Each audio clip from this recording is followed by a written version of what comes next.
आध्यात्मिक आदि त्रिविध तापों का वर्णन, भगवान तथा वासुदेव शब्दों की व्याख्या और भगवान के पारमार्थिक स्वरूप का वर्णन। श्री पराशर जी बोले, हे मैत्रेय, आध्यात्मिक, आधि दैविक और आधि भौतिक तीनों तापों को जानकर ज्ञान और वैराग्य उत्पन्न होने पर पंडित जन आत्यंतिक प्रलय प्राप्त करते हैं।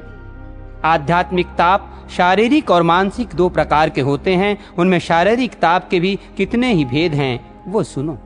शिरोरोग, प्रतिशयाय, पिनस, ज्वर, शूल, भगंदर, गुल्म, अर्श, बवासीर, शोथ, सूजन, श्वास, दमा, शद्री तथा नेत्र लोग, अतिसार और कुष्ठ आदि शारीरिक कष्ट भेद से दैहिक ताप के कितने ही भेद हैं। अब मानसिक तापों को सुनो।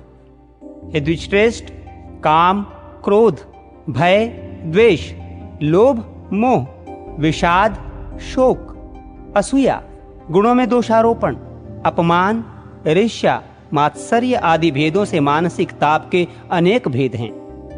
ऐसे ही नाना प्रकार के भेदों से युक्त ताप को आध्यात्मिक कहते हैं। मनुष्यों को जो दुख मृग, पक्षी, मनुष्य, पिशाच, सर्प, राक्षस और सरीसृप, बिच्छू आदि से प्राप्त होता है, उसे आधि भौतिक कहते हैं। तथा हे द्विजवर, शीत, उष्ण, वायु, वर्षा, जल और विद्युत आदि से प्राप्त हुई दुख को श्रेष्ठ पुरुष आधि दैविक कहते हैं।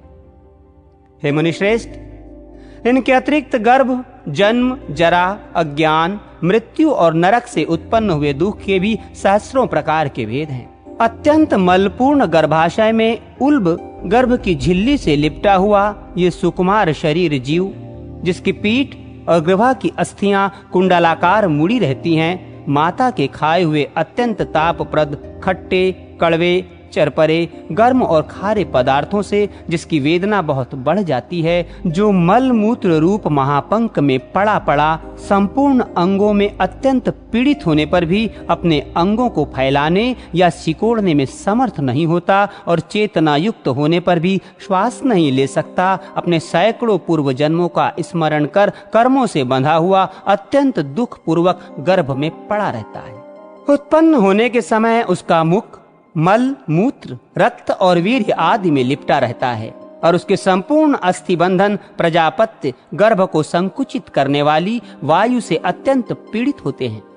प्रबल प्रसूति वायु उसका मुख नीचे को कर देती है और वो आतुर होकर बड़े क्लेश के साथ माता के गर्भाशय से बाहर निकल पाता है।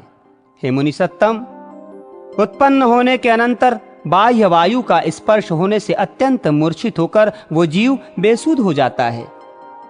उस समय वो जीव दुर्गंध युक्त फोड़े में से गिरे हुए किसी कंटक विद्ध अथवा आरे से चिरे हुए कीड़े के समान पृथ्वी पर गिरता है। उसे स्वयं खुजलाने अथवा करवट लेने की भी शक्ति नहीं रहती। वह स्नान तथा दुग्धपान आदि आहार भी दूसरे की ही इच्छा से प्राप्त करता है। अपवित्र मलमूत्रादि में सने हुए बिस्तर पर पड़ा रहता है। उस समय कीड़े और डांस आदि उसे काटते हैं, तथापि वो उन्हें दूर करने में भी समर्थ नहीं होता। इस प्रकार जन्म के समय और उसके अनंतर बाल्यावस्था में जीव आधि भौतिकादि अनेक दुख भोगता है। अज्ञान रूप अंधकार से आवृत होकर मूढ़ हृदय पुरुष ये नहीं जानता कि मैं कहां से आया हूं, कौन हूं, कहां जाऊंगा तथा मेरा स्वरूप क्या है, मैं किस बंधन में बंधा हूं, इस बंधन का क्या कारण है अथवा ये अकारण ही प्राप्त हुआ है। मुझे क्या करना चाहिए और क्या न करना चाहिए तथा क्या कहना चाहिए और क्या न कहना चाहिए, धर्म क्या है, अधर्म क्या है, किस अवस्था में मुझे किस प्रकार रहना चाहिए, क्या कर्तव्य है, क्या अकर्तव्य है अथवा क्या गुणमय है, क्या दोषमय है। इस प्रकार पशु के समान विवेक शून्य श्रीशोदर परायण पुरुष अज्ञान जनित महान दुख भोगते हैं। हे द्विज, अज्ञान तामसिक भाव विकार है, अतः अज्ञानी पुरुषों की तामसिक कर्मों के आरंभ में प्रवृत्ति होती है। इससे वैदिक कर्मों का लोप हो जाता है। मनीषी जनों ने कर्म लोप का फल नरक बतलाया है। इसलिए अज्ञानी पुरुषों को इहलोक और परलोक दोनों जगह अत्यंत ही दुख भोगना पड़ता है। शरीर के जरा जर्जरित हो जाने पर पुरुष के अंग प्रत्यंग शिथिल हो जाते हैं उसके दांत पुराने होकर उखड़ जाते हैं और शरीर झुर्रियों तथा नस नाड़ियों से आवृत हो जाता है। उसकी दृष्टि दुरस्त विषय के ग्रहण करने में असमर्थ हो जाती है। नेत्रों के तारे गोलकों में घुस जाते हैं। नासिका के रंध्रों में से बहुत से रोम बाहर निकल आते हैं और शरीर कांपने लगता है। उसकी समस्त हड्डियां दिखलाई देने लगती है। मेरुदंड झुक जाता है तथा जठराग्नि के मंद पड़ जाने से उसके आहार और पुरुषार्थ कम हो जाते हैं। उस समय उसकी चलना फिरना, उठना बैठना और सोना आदि सभी चेष्टाएं बड़ी कठिनता से होती है। उसके श्रोत और नेत्रों की शक्ति मंद पड़ जाती है तथा लार बहते रहने से उसका मुख मलिन हो जाता है। अपनी संपूर्ण इंद्रियां स्वाधीन न रहने के कारण वो सब प्रकार मरणासन्न हो जाता है तथा स्मरण शक्ति के क्षीण हो जाने से वो उसी समय अनुभव किए हुए समस्त पदार्थों को भी भूल जाता है। उसे एक वाक्य उच्चारण करने में भी महान परिश्रम होता है तथा श्वास और खांसी आदि के महान कष्ट के कारण वो दिन रात जागता रहता है। वृद्ध पुरुष औरों की सहायता से ही उठता तथा औरों के बिठाने से ही बैठ सकता है, अतः वो अपने सेवक और स्त्री पुत्र आदि के लिए सदा अनादर का पात्र बना रहता है। उसका समस्त शौचाचार नष्ट हो जाता है तथा भोग और भोजन की लालसा बढ़ जाती है। उसके परिजन भी उसकी हंसी उड़ाते हैं और बंधुजन उससे उदासीन हो जाते हैं। अपने युवावस्था की चेष्टाओं को अन्य जन्म में अनुभव की हुई सी स्मरण करके वो अत्यंत संतापवश दीर्घ निश्वास छोड़ता रहता है। इस प्रकार वृद्धावस्था में ऐसे ही अनेक दुख अनुभव कर उसे मरण काल में जो कष्ट भोगने पड़ते हैं वे भी सुनो। कंठ और हाथ पैर शिथिल पड़ जाते तथा शरीर में अत्यंत कंप छा जाता है। बार बार उसे ग्लानि होती है और कभी कुछ चेतना भी आ जाती है। उस समय वो अपने हरण्य, सोना, धन धान्य, पुत्र स्त्री, भृत्य और ग्रह आदि के प्रति इन सब का क्या होगा, इस प्रकार अत्यंत ममता से व्याकुल हो जाता है। उस समय मर्मभेदी कक्रच, आरे तथा यमराज के विकराल बाण के समान महाभयंकर रोगों से उसके प्राण बंधन कटने लगते। उसकी आंखों के तारे चढ़ जाते हैं।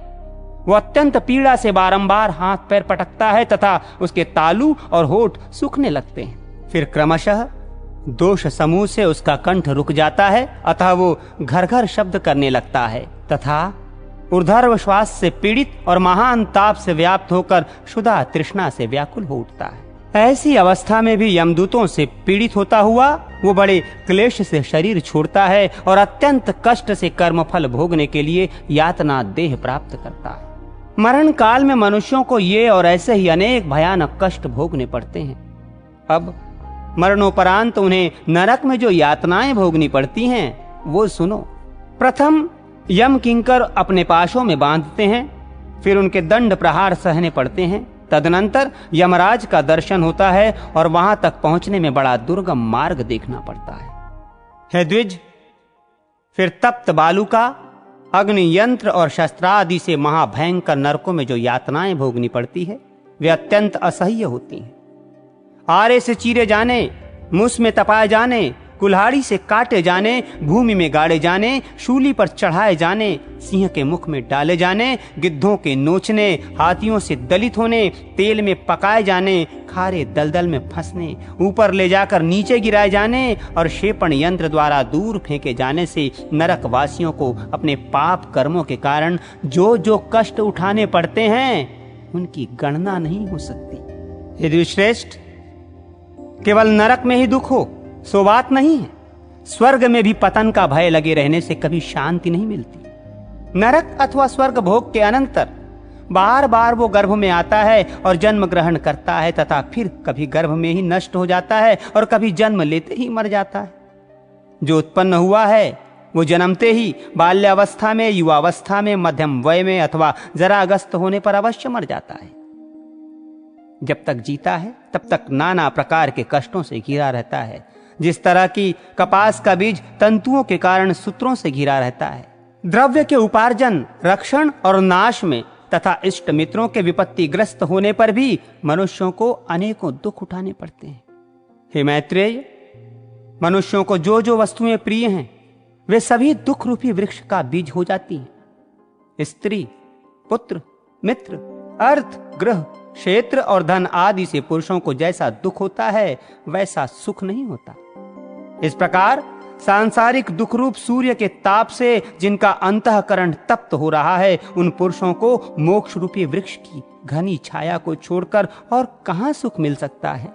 अतः मेरे मत में गर्भ, जन्म और जरा आदि स्थानों में प्रकट होने वाले आध्यात्मिकता आदि त्रिविध दुख समूह की एकमात्र सनातन औषधि भगवत प्राप्ति ही है, जिसका निरतिशय आनंद रूप सुख की प्राप्ति कराना ही प्रधान लक्षण है।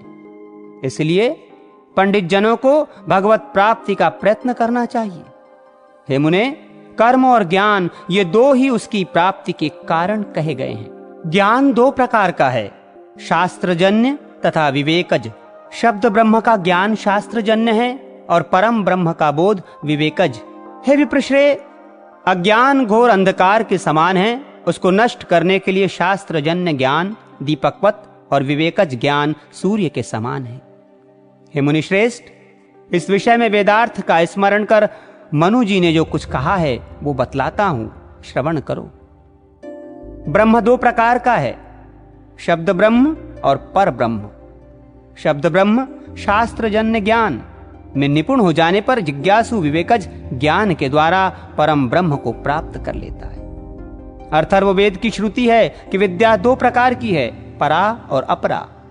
परा से अक्षर ब्रह्म की प्राप्ति होती है और अपरा ऋगादि वेद त्रयी रूपा है, जो अव्यक्त, अजर, अंचित्य, अज, अव्यय, निर्देश्य, अरूप, पाणिपादादि शून्य, व्यापक, सर्वगत, नित्य, भूतों का आदि कारण, स्वयं कारणहीन तथा जिससे संपूर्ण व्याप्य और व्यापक प्रकट हुआ है और जिसे पंडित जन ज्ञान नेत्रों से देखते हैं, वो परधाम ही ब्रह्म है। मुमुक्षुओं को उसी का ध्यान करना चाहिए तथा वही भगवान विष्णु का वेद वचनों से प्रतिपादित अति सूक्ष्म परम पद है। परमात्मा का वो स्वरूप ही भगवत शब्द का वाच्य है और भगवत शब्द ही उस आद्य एवं अक्षय स्वरूप का वाचक है। जिसका ऐसा स्वरूप बतलाया गया है, उस परमात्मा के तत्व का जिसके द्वारा वास्तविक ज्ञान होता है, वही परम ज्ञान पराविद्या है। त्रमयी ज्ञान कर्मकांड इससे पृथक अपरा विद्या है। हे द्विज, वो ब्रह्म यद्यपि शब्द का विषय नहीं है, तथापि आदर प्रदर्शन के लिए उसका भगवत शब्द से उपचारतः कथन किया जाता है। हे मैत्रेय, समस्त कारणों के कारण महाविभूति संज्ञक परम ब्रह्म के लिए ही भगवत शब्द का प्रयोग हुआ है। इस भगवत शब्द में भ प्रकार के दो अर्थ हैं, पोषण करने वाला और सबका आधार, तथा गकार के अर्थ कर्म फल प्राप्त करने वाला, लय करने वाला और रचयिता है। संपूर्ण ऐश्वर्य, धर्म, यश, श्री, ज्ञान और वैराग्य, इन छहों का नाम भग है। उस अखिल भूतात्मा में समस्त भूतगण निवास करते हैं और वो स्वयं भी समस्त भूतों में विराजमान है, इसलिए वो अव्यय परमात्मा ही वकार का अर्थ है। हे मैत्रेय, इस प्रकार ये महान भगवान शब्द परम ब्रह्म स्वरूप श्री वासुदेव का ही वाचक है, किसी और का नहीं। पूज्य पदार्थों को सूचित करने के लक्षण से युक्त इस भगवान शब्द का परमात्मा में मुख्य प्रयोग है तथा औरों के लिए गौण, क्योंकि जो समस्त प्राणियों के उत्पत्ति और नाश, आना और जाना तथा विद्या और अविद्या को जानता है, वही भगवान कहलाने योग्य है। त्याग करने योग्य त्रिविध गुण और उसके वही भगवान कहलाने योग्य है। ऐश्वर्य, वीर और तेज आदि सद्गुण ही भगवत शब्द के वाच्य हैं। उन परमात्मा में ही समस्त भूत बसते हैं और वे स्वयं भी सबके आत्मा रूप से सकल भूतों में विराजमान हैं, इसलिए उन्हें वासुदेव भी कहते हैं। पूर्व काल में खांडिक के जनक के पूछने पर केशध्वज ने उनसे भगवान अनंत के वासुदेव नाम की यथार्थ व्याख्या इस प्रकार की थी। प्रभु समस्त भूतों में व्याप्त हैं और संपूर्ण भूत भी उन्हीं में रहते हैं तथा वे ही संसार के रचयिता और रक्षक हैं, इसलिए वे वासुदेव कहलाते हैं। हे मुने, वे सर्वात्मा समस्त आवरणों से परे हैं। वे समस्त भूतों की प्रकृति, प्रकृति के विकार तथा गुण और उनके कार्य आदि दोषों से विलक्षण है। पृथ्वी और आकाश के बीच में जो कुछ स्थित है, उन्होंने वो सब व्याप्त किया है। वे संपूर्ण कल्याण गुणों के स्वरूप हैं।